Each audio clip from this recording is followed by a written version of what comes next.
Hello my legend modders and welcome to another video review of another 3D model from Temu. As you can see, we start unusually with a manual. Just a classic 3D model metal manual. Start just adding details to the ship.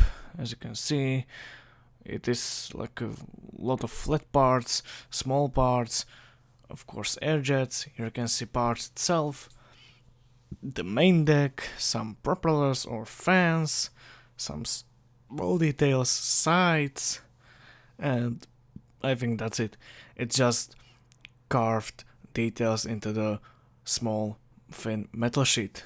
This looks nice, I must say, and maybe if I will paint it, it will look great. I can try it. Thank you, and bye bye.